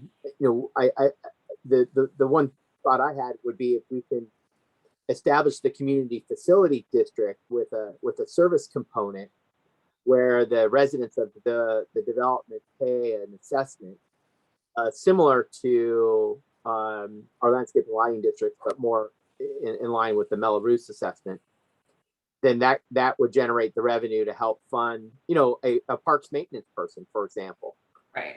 Well, yeah, and I'm sure you understand I'd be a little shy away from the lighting and landscape district model, because then we come down with that argument, oh, well, it's actually, it's a facility for the neighbors only, or it's a facility that's open. So I guess we kind of have to decide too at some point, or the question I have is that, I think that the hillside portion is significant enough that it would be reasonable to be open to the public. But I guess the question is when you really look at the creekside area, is it something that's really more appropriate for just that development or just those neighbors to use, and that in that, without knowing a whole lot about it, then it seems to me that kind of just more of a, a conservation tax condition for the owner is just, that sounds like it's a better deal. But if it's something that's big enough that could be incorporated with the trail and be open for, the rest of the residents to use and enjoy, then that just kind of leans more toward the park, where we would be interested in taking ownership, just having to find a way to pay for it. Does that make sense? It's like, I don't know enough. We probably don't know enough to kind of know what the best case scenario would be on those two parts, because the creek may not be significant enough where we want it to be part of a park. It might just be more appropriate for the residents. But maybe because I'm trying to remember a map that I saw months ago. So I think that we kind of need to establish that first. Is it significant enough for us to be interested in it being a public park? From my perspective, I believe it is. I think it has an opportunity to be connected, downstream to additional Okay. properties. Okay. That, provide a kind of an off street, bicycle pedestrian trail that's adjacent to what will likely become a more developed drainage way as succession of the environment happens there, with more water year round, or not. And what we don't know at this point is the developer asking us to maintain it, or are they going to continue to maintain it and own it, and then still have the conservation easement on it? That brings me to another question: is that, are they going to implement? I mean, if it's Fish and Wildlife saying that about this parcel and it continues all the way to the Russian River, are they going to implement that policy with all the landowners all the way down to the river? Yeah, we don't know the answer to that question, but I think if you've made a reasonable assumption that if they're protecting it here, they're going to protect it, right? Because it only connects into the drainage that flows through the airport, and then it's tributary to the Russian River. So right. So how are those people taking care of it at this point? Right. I mean, then that means that we have to have, if they're going to implement that because it's the drainage kind of starts right there at the foothills, at the base of the foothills, and then it drains down, down to the airport. So that means that, is it safe to assume that the Fish and Wildlife is going to implement that same kind of policy all the way to the river? Well, I think they had an opportunity here because they were, privy to the CEQA document, and they were able to make comments and get conditions on this project. But I think they would. I just want to clarify, the developer has never suggested that we take it or have anything to do with it. He's just saying that this is a change from when the council approved the tentative map. So what we've been told from Myers and Abe, again, is normally these just go on consent, the final maps. But since there's been so many changes, we're going to have to talk about it at the council. And I was just bringing that up as kind of under the letter G, an update on what's going on. We don't have the final map at this point. We're waiting for them to bring it to us. So next few months, you'll be seeing that. Rafael and I had a kind of an interesting conversation today about, what was the address? 129 Railroad Avenue. There's a vacant a few, I guess, west of the Dante. There might be some. It's owned by Daphne and Don Peterson. There may be some interest in some high density, or just maybe not even high density, but some housing there. I think they are leaning towards a higher density. It's a great location for it. One of the issues there is there's an old storm drain that goes right through the middle. And apparently according to them, and I don't know much about it, and I need to talk to Mark, but it's in really bad shape. I think we've toured that. David, is that Yeah, I think we've shorted that. And that parcel is TOD, Kevin? Yeah. So what, I Yeah. mean, really what it comes down to is, can we help them move that? And if not, there's probably nothing that's gonna happen there because it's so expensive. But that's just my takeaway. You know, they pretty much asked, can the city assist us? And I need to talk to Mark. I don't know if that's our storm drain. According to the owners, it's in really a bad shape and it's crumbling, so it may need to be repaired either way. But if they have to run 300 feet of new storm drain, the project won't pencil. But again, it was just a preliminary conversation. But our follow-up is to meet with Mark and see what he thinks about that and see what options might be. I think that was a failed grant application. We tried. Well, unfortunately, it's a really good developable parcel right in town. It really All is. Yeah, the walkability, everything that we look for. Mhm. But again, that's one of the problems with infill is you have these hiccups of things like hangover. I keep explaining this to people at League of Cities. And I have a concern because we have 3 trailer parks in town. And they are I would say they're not in good shape. And they're not in compliance with very many things. How are we going to address that? I know that is under state jurisdiction, but they are in the city. What letter are we going to use to deal with that?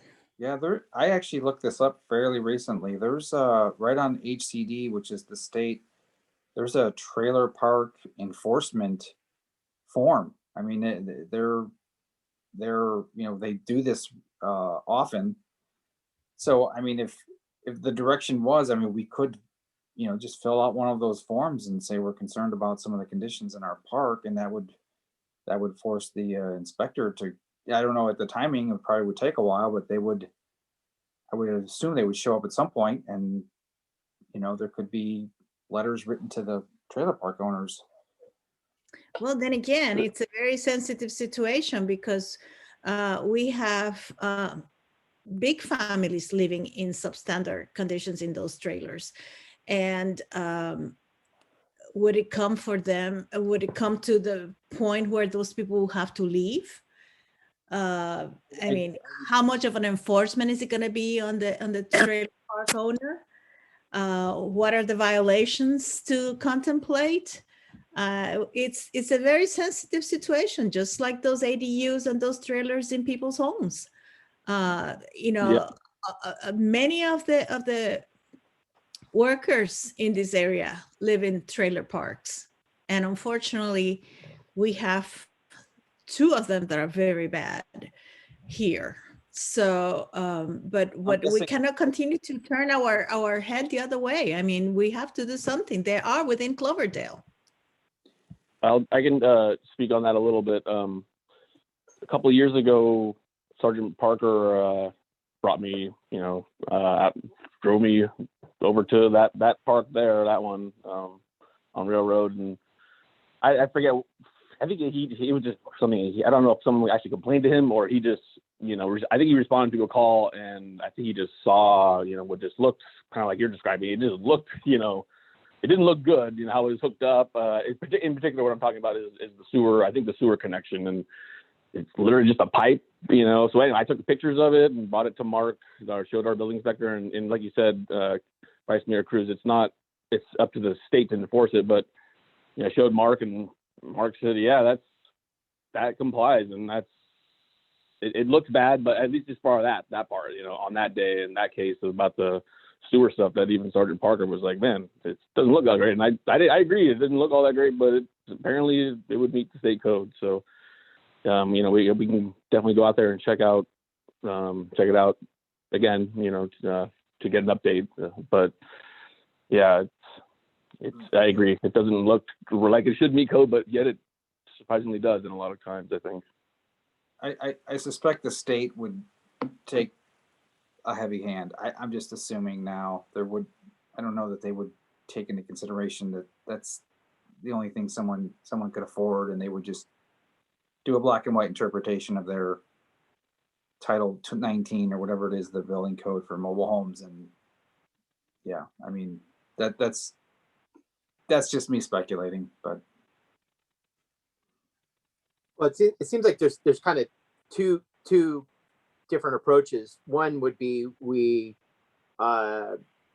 dedicate resources to, enforcement, asking the fire district to do code enforcement. They have authority, and really ramp up our requests from Housing and Community Development, or HCD.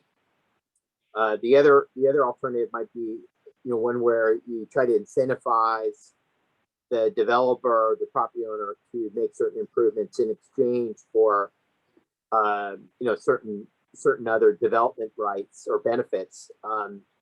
So there could be an opportunity where and I know, Madam Chair, you and I had a conversation with the property owners, planning consultant at one time about, increasing the density there. And I think at the time it was going to be difficult to achieve that. But if we are able to, incentivize some development, but in a way that it also facilitates, or it requires the developer to, improve conditions within the park, so that there's an opportunity for some economic benefit, but that, we try to, do it in such a way that it also improves living conditions and improvements within the park. So, that's kind of a negotiated effort, but that might be an appropriate avenue we want to explore, especially with the funding that we are, the work we're doing with the SB2 grant, and say, hey, we're really interested, but we have a goal here too, and that's to improve the housing conditions within the park for the residents that are living there, and and couple some opportunities with making improvements for those residents. So I kind of prefer the latter, but it does require, council support and policy direction for us to try to frame, what would work for the city council, and what also works with the developer. Yeah, because that would be my question to you. What is it that you're offering this trailer park owner? I think that the offer would be, some additional development, maybe some increase in density. Maybe it's more traditional development. I don't know. We'd have to really evaluate it, but again, we would just, before we go down that direction, we just want to make sure we have council support to try and find, a solution. And the kind of the carrot and stick approach, it come our way, but if you don't do it, we're really going to pursue that the state, take action to address some of the concerns that we have. Yes, because I mean, if you go there in these days that are raining, I bet you that it's going to look a lot worse than what you guys saw, Rafael. Because I discovered it 2 years ago on a December that was raining a lot. And ever since, I've been very, very concerned about this. We may, I don't know, maybe I'm overextending, but we may be able to include some sort of discussion when we do this housing emergency ordinance replacement discussion. I mean, maybe we can just include, what we're discussing now, and maybe have some options that are a little more thought out. And I don't know, I don't want to bite off too much, but the standard answer for mobile home parks is it's the state. The state deals with it, and we don't get involved. But you're right, it's within our town, and if there's people living in substandard, do we bring the state and can get the heavy hand, or do we try to do what David's suggesting? And but it's also, I mean, if we're talking about, the particular park that is at the corner of Cloverdale Boulevard and Citrus Fair, which is, it's smack dab, right at the crossroads of downtown core and TOD. I mean, we're revisiting that zoning anyway, so now's the time to deal. Because, ultimately, what we would probably want to see there is it's a really underutilized parcel. And again, one of the barriers to development is that storm drain, that whole kind of triangular shaped weird. I mean, it's not, it's probably more than one parcel, but when you extend it to the, if it's extending to the back, just that there's just so much underutilized potential there for both commercial frontage and mixed use residential, because that's, ultimately that would be the plan for something that is, one of the closest parcels to the train station, residential parcels to the train station.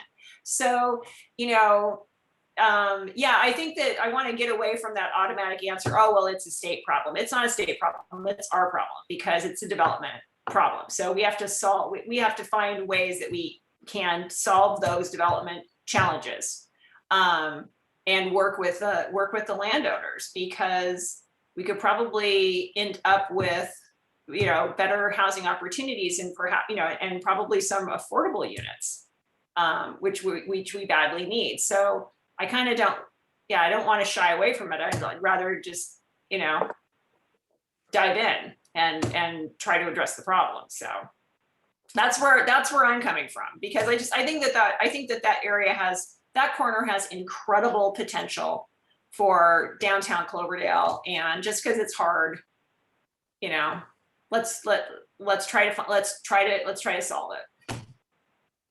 And it might take a long time, like 4 years or longer. But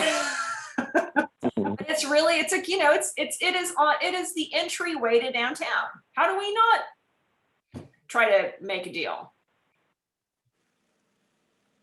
Well, I like your In a thought of- social justice manner. Yeah. Let's find win-win-win.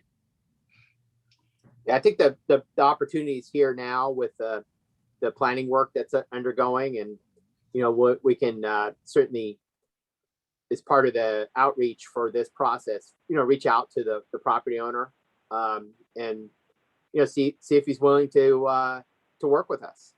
I think that's just a first step, is to have a conversation and see where there's interest, where there's mutual interest, and if there's not, then we need to take a different approach and maybe become more adamant about cleaning up the property. Exactly. It's like, let's find it. Yeah. I mean, at one point he was interested. He, was talking to us. So let's see if we can take it to the next step and see what we can get, because there's just incredible potential right there on that corner. And at the very least, until there is movement on a project, it needs to be safe for the residents.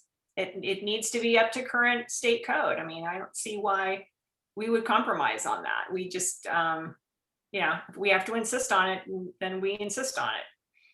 And until we, I mean, we're gonna, I'd like to negotiate with them in good faith to see a really good project. But in the meantime, it needs to be safe for the residents. Does that provide some direction? Yes. Absolutely. Okay. Yes. Irene, is there any public comment? Hands. Anything else, Vice Mayor? Well, somehow the trash accumulation in that park is incredible. And I don't know if it is that they need to, the owner needs to hire more bins or have more frequency, but it is a depressing sight to drive into that park from any direction, either from, Railroad or from Cloverdale Boulevard, whichever way you come. It's, Citrus Fair, it's depressing. And it is a safety, a public safety and public health issue.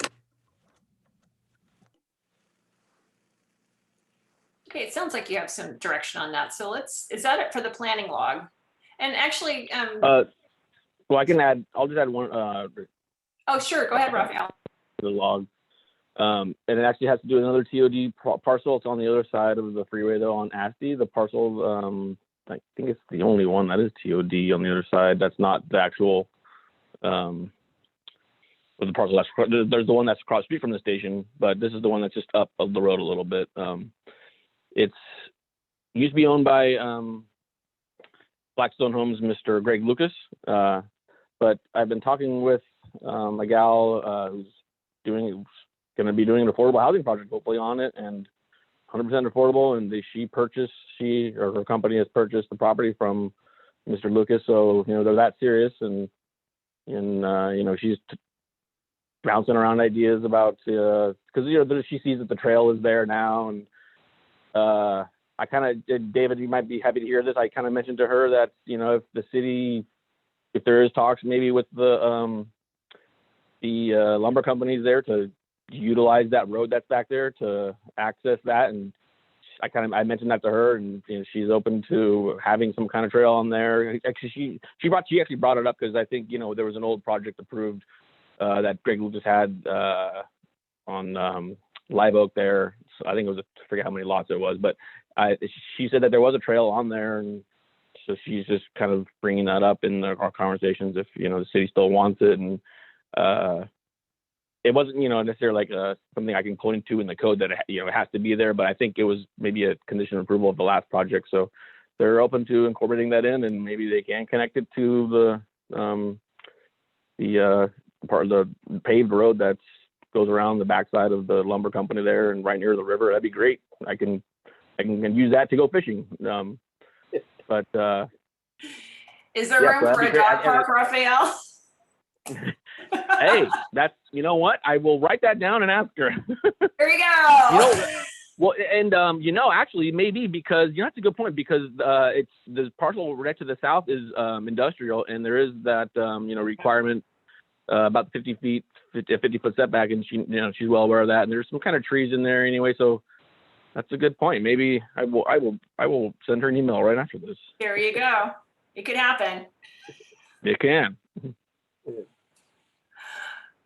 All right, so does that kind of wrap up? That was we're ending it on a positive note. That item G. Any other comments? If not, okay, we'll move on to our favorite subject, 5H, and follow-up information on REACH codes. Well, it's been on hold, obviously, with COVID. We had one meeting with contractors and developers. It wasn't super well attended, but the general sentiment there was they didn't like it. Since then, we committed to do additional workshops, and then it's kind of when everything came to a screeching halt, and we haven't done those workshops because of COVID, basically. And so that's where it is. It's kind of on hold. And I don't know if there's different direction if you want to. Well, I mean, I would love to hear your opinion. I'll just be perfectly honest. Do you mind if I just jump in, Vice Mayor? What I'm hearing through the grapevine, through Sonoma Clean Power, is that California Energy Commission is seriously, they're moving forward. And the timeline that I've heard is that it could be as short as 2 years that any new residential construction will be mandated to be all electric.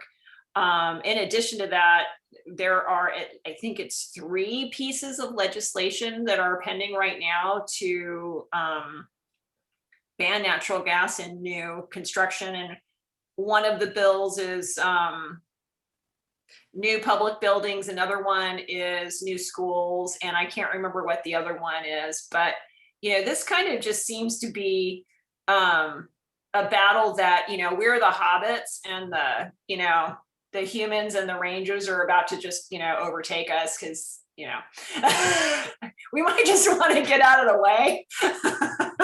Because I think this is it's not a battle or a fight or a policy area.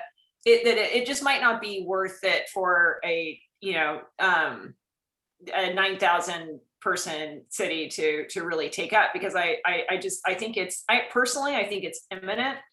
I think it's going to happen at the state level, and there's so much misinformation and lack of education out there about, it's like, I kind of just don't even want to wade into it anymore. I mean, I just don't think it benefits us at all. It's not that I don't want to, it's not that I'm shying away from a fight, because like, I don't think any of you guys can point to when I've actually done that, but I think that the fight is just happening at a much higher level, and it's inevitable.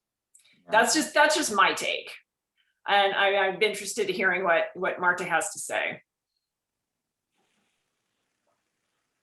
Well, I think we need to start some level of education.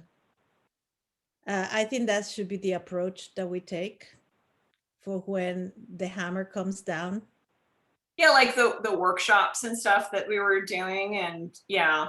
And ask Clean Power and so on to start providing materials. They're already, and maybe that's the approach. They're already holding a series of, have been holding a series of workshops for plumbers, electricians, and all of the trades to get up to date on. Pardon me? I just lost my mechanic because he foresees there's going to be nothing but electrical cars, and I still have a regular car. So he closed his mechanic shop. Angel closed. Oh, Angel closed? Oh, we're going to have a whole other conversation about that. That's like, he's only going to sell cars now. he's not going to do repairs. Okay. Okay, well, we'll have a whole other, we'll have an offline conversation, because that's my favorite car repair guy in the world. This is a sign that we need to start working with the different trade organizations. And it's already happening. So actually, Angel's right, because he knows that we bought a Bolt. So he probably saw the writing on the wall when we gave up our Volvo and went or actually at that time, I think we leased the Bolt, and then later we bought the Bolt. But yeah, he probably, like, if Melanie and Jeff are leaving me, though, it's over. So so that's interesting news. But yeah, I think that, as far as from like, Cloverdale city policy is concerned, Sonoma Clean Power is doing the outreach to the trades folks. They're going to be opening their the energy center in Santa Rosa, which is going to be for both residential customers and commercial customers. They're doing so much of that work to do outreach and education. I'm just wondering if this is just a battle that we don't need to fight. And that education needs to start coming this way. It's already available. It's all available online. It's already coming. Yeah, but remember, Melanie, online is one life. Yeah, but the rest of the people who are mostly impacted by these changes are not necessarily online. Well, the tradespeople are, and the tradespeople have been signing up and taking the classes. So we can do a better job of helping to get the word out to residential customers, to commercial customers, and to the trade people who live and work in Cloverdale, so that they can get educated about. David, you should mention it to the school subcommittee too. Yeah, there's lots of resources out there for schools, actually. They just have to want to do it. But I'm just wondering from a city policy, I don't think this is really, I'm not sure. I don't think this is something that we need to actively pursue and convince people about, or even really have the debate here, because I think the debate is actually over. I think it's going to happen at the state level, and it's just going to get implemented. And that's just the way it's going. That's what I'm hearing in my policy circles. And, you may certainly be hearing different things in your circles, but that's kind of my take on it. Yeah, Madam Chair, I think your assessment is spot on. I mean, we saw the effort that two of our Sonoma County cities went through, Santa Rosa and Windsor. I mean, that was the other issue that we were advised by Myers Nave to kind of, you know, wait and see where where that litigation went. I think ultimately it did land in favor of Santa Rosa, and they're going to be implementing reach codes. You know, at this juncture, it may be a better path for us to kind of wait and see how the implementation of reach codes is undertaken in Santa Rosa, and you know, they'll kind of carve the path for us. You know, I understand there's an intent or desire to be, you know, be a leader on this, and we don't want to shy away from trying to lead the community in directions that are going to help support their long-term sustainability. But by the same token, it does come with a lot of energy, and particularly staff, and trying to convince the community that this is the right thing to do. And yeah, I don't see why we have to do, I don't see why we have to do that when I think it's going to be a foregone conclusion, and we're not going to speed it up.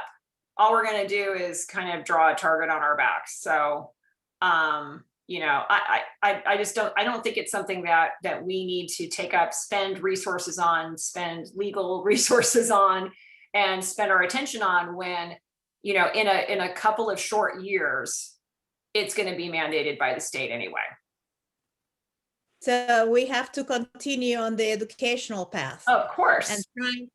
And trying to join, to have the chamber join us, and the different nonprofits to understand about it, to listen to different presentations, and to promote the information, and to continue to have it on our city page. Absolutely. Yeah, I think that we need to, you know, we just co-marketing with all of our existing partners, and Sonoma Clean Power is, you know, they are doing the hard work, and they have the money to do it. And they have the resources, the staff to do and that. well, they are spending, they are investing in the community, in education, in resources. They're putting unlike PG&E, you know, when we paid our PG&E bill, we sent the money to shareholders. When we pay our Sonoma Clean Power bill, they take those rates for our electricity, and they reinvest it in the community, and that's what they're already doing. In addition to that, they received a multi-million-dollar grant from the California Energy Commission to put in the location in downtown Santa Rosa, which will be an educational hub for the entire county. They are right now developing coursework and content that will be available at the store, and for online training for folks who want to, you know, just who are beginning the process of retrofitting their homes, and for tradespeople as well. So that's well underway. So, you know, those resources are there. They're going to be supplied to us free of charge. I say we just partner with them going forward, and not put a lot of our own energy and our own resources into this any longer. You know, Melanie, it would be nice if since you're in the regional board, to see if we could have like some minor project, you know, in our areas, for people to start seeing how it is implemented, you know. Okay.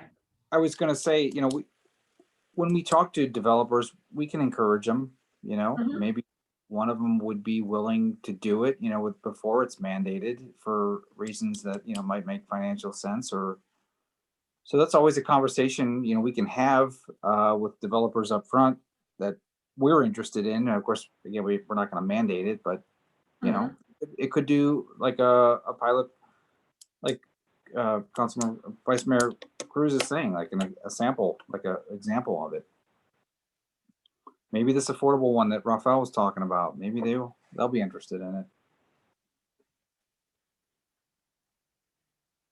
it. You know, there are other cities. Are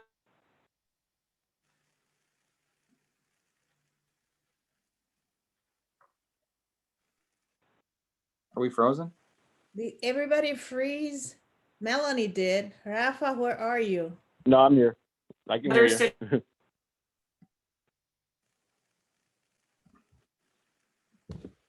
Is Melanie frozen? Yep. So you have any feedback on that, Rafael? City exam. I'm sorry. No, I was just saying, Rafael, if you had any comments regarding, how to go about this regarding a pilot program or anything as such. Examples. You're frozen, Melanie. You're fading out. Other than I will let as Kevin mentioned the project that I just talked about on ASCII. I'll bring it up to the applicant. She hasn't actually submitted yet, so they're still in the development phase. I just brought that up that hopefully they will be submitting soon. But yeah, since they're still in the development stage and it will be 100% affordable project, so she's working her magic, I'm sure, to get all the kind of funding she can. So yeah, if she doesn't know about this one, I'll let her know. Yeah, and as you said, Kevin, it's important to mention it to developers because if they are planning 2-3 years ahead, they might have to change the whole expense panorama if they are imposed on all electric. So they need to have plan A and plan B regarding this kind of construction and development. Did Melanie write, David? Looks like Yeah, we it lost her. looks like she got logged off and maybe he's trying to log back in. Yeah, she's reconnecting now, she says here. Come on, I'm hungry. Melanie, I've been in meetings What's for since dinner? noon. Well, you saw me eating my lunch. You don't want to see me eating my dinner too, David, do you? I don't know. What time is dinner? Well, I had to prepare for my Sonoma State roundtable. So I did that in the morning and catching up with some of the Russian River watershed correspondence. And now Melanie's here, please. Yeah, Zoom like crashed on me. Okay. Can you guys see me now? We can see and we can hear you. Oh, great. Okay. And Madam Chair, I think you gave us direction. I guess the question is, do you want us to keep this item on for discussion, or would you recommend we park it off agenda at this point?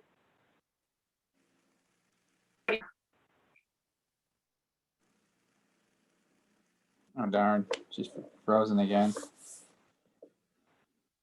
My opinion regarding that is that we don't erase it, that maybe we have updates on educational efforts and marketing throughout. And if there are any kind of pilot projects going around that we could highlight occasionally and continue to have visitors at the city council so that the public knows that it's not going away. But then again, Madam Chair.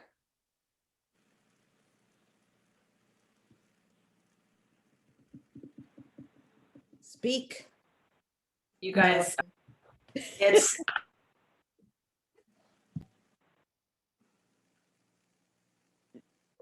Maybe if you turn off the video, it might help. Yeah, She did. all It of us. lasted for a long while. yeah. All right, can you hear me? Yeah. Yes. But we can hear you. Yes. Yeah. Go ahead, Melanie. Let's see if that works. They were split. I mean, I don't think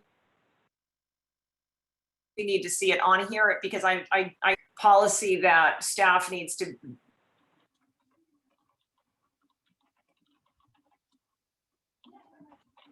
needs to be working on at this time. Our social media staff.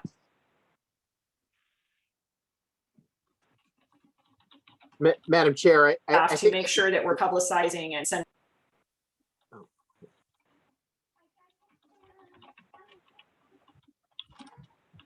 We're only getting bits and pieces of it, Madam Chair. It's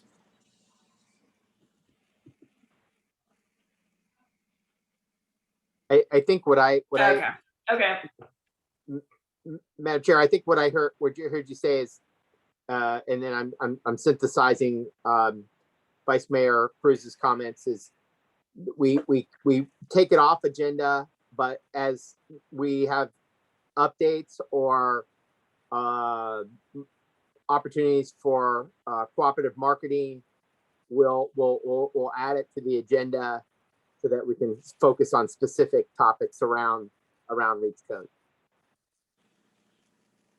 And I see a note that said that sounds good. So Irene, if you can kind of capture that in the minutes, we'll or just note that we'll bring back this critical updates and marketing opportunities as they present themselves. Will do.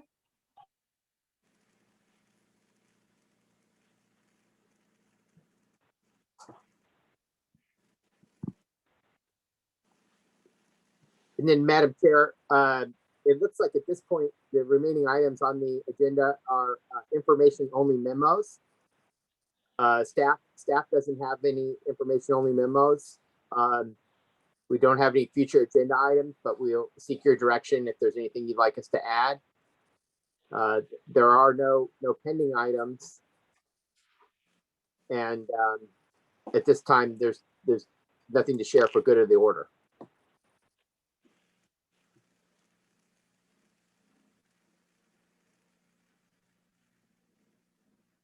Unless Vice Mayor, in that case, we'll go,